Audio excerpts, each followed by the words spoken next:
지파리 기준으로 말씀드렸을 때 지파리는 일생 동안 6회 정도의 알을 낳습니다. 150 곱하기 6, 900. 네.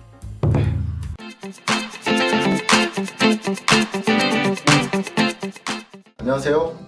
대한민국 최고의 해충헌터 모스헌터 이대일 프로입니다.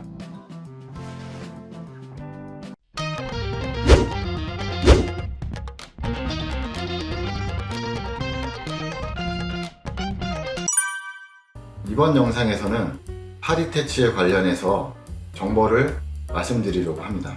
이 영상을 끝까지 보신다면 파리 퇴치 관련해서 많은 정보를 습득할 수 있으니 끝까지 시청 부탁드립니다. 우리의 생활과 밀접한 관계를 갖고 있는 파리는 전 세계에 10만 종이 있고요. 우리나라에는 1200종이 있습니다. 그 중에 저희가 알아볼 파리는 일명 똥파리라고 하는 종류 중에 쉬파리, 검정파리, 지파리, 금파리를 알아보겠습니다. 초파리는 지난번 영상을 참고하셔도 좋겠습니다. 파리는 완전 변태를 합니다. 알에서 애벌레, 애벌레에서 번데기, 번데기에서 성충, 이렇게 4단계를 거치게 됩니다. 성충이 교미를 하고 대략 3일 후 산란을 하게 되는데 알은 100개에서 150개 정도를 낳습니다. 지파리 기준으로 말씀드렸을 때 지파리는 일생 동안 6회 정도의 알을 낳습니다. 150 곱하기 6, 900. 900마리 정도를 낳는다고 보면 되겠습니다. 그리고 파리의 앞발에는 미각이 있어서 파리는 항상 앞발을 깨끗이 닦습니다.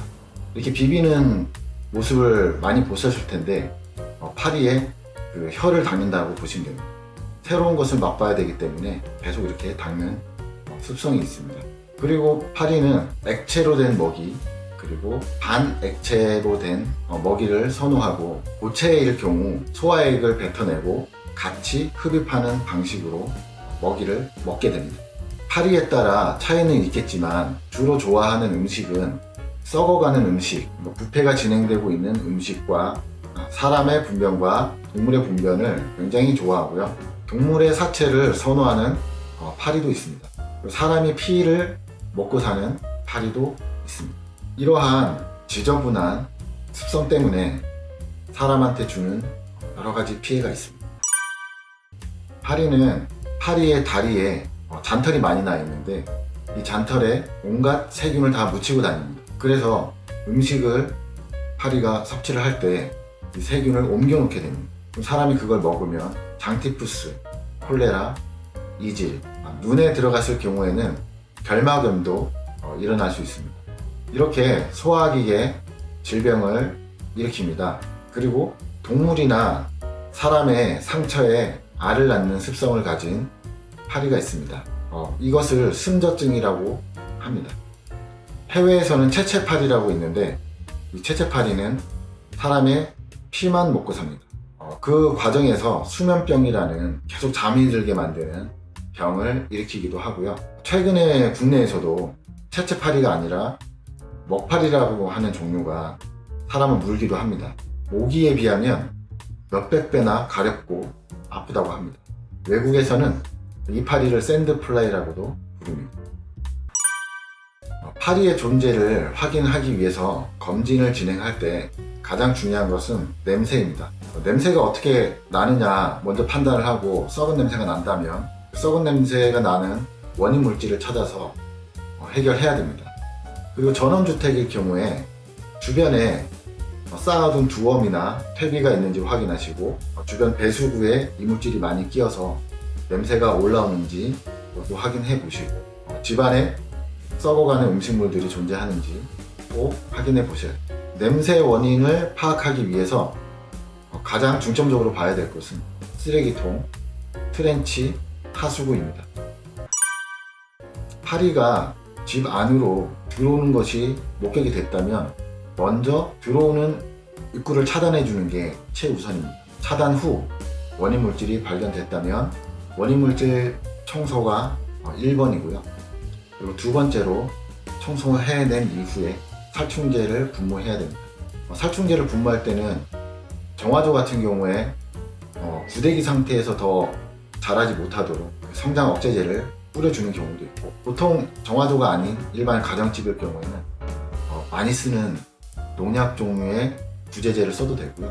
아니면 그냥 뿌리는 종류, 그리고 통합살충제, 잔류분무제를 쓰셔도 괜찮습니다.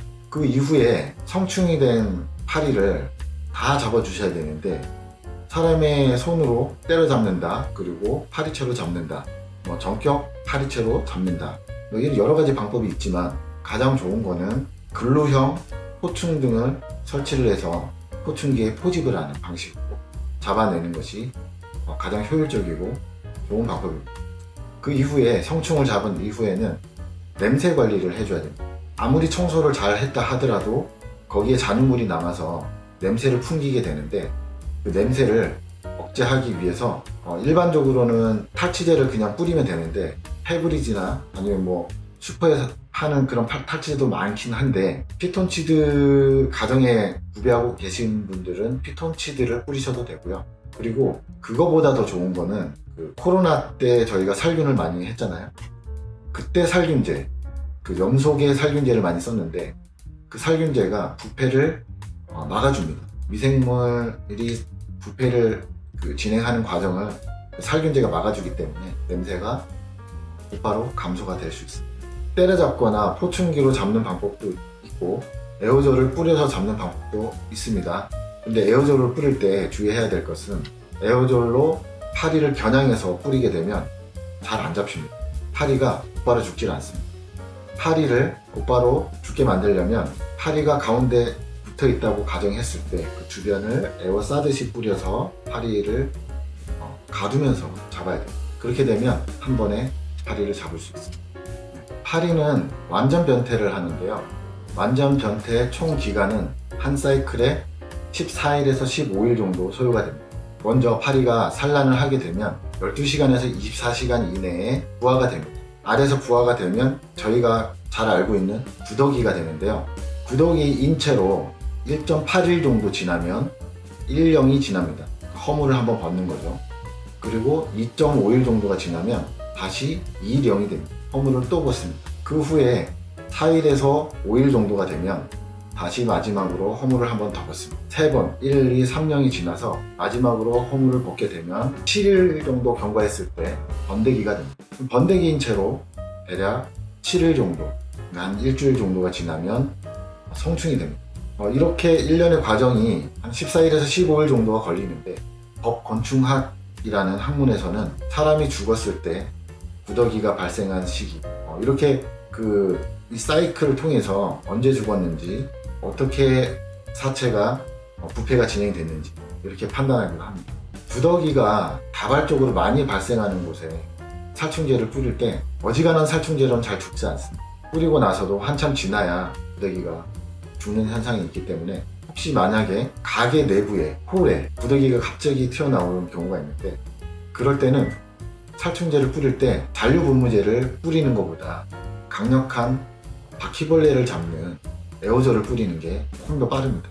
무엇보다 신속하게 그냥 치워주시는 게 가장 좋지만, 양이 많다거나 지속해서 나온다 그러면 그 나오는 구멍에다가 바퀴벌레 잡는 살충제를 듬뿍 뿌려놓는 것도 좋은 방법입니다. 이번 시간에는 파리에 관한 정보와 퇴치 방법을 알아보았습니다. 파리뿐 아니라 다른 해충에 대한 고민이 있으시다면 댓글을 달아주시면 저희가 최대한 정확한 정보로 신속하게 답변 드리겠습니다. 이번 영상이 도움이 되셨다면 구독, 좋아요, 알림 설정 부탁드립니다. 감사합니다.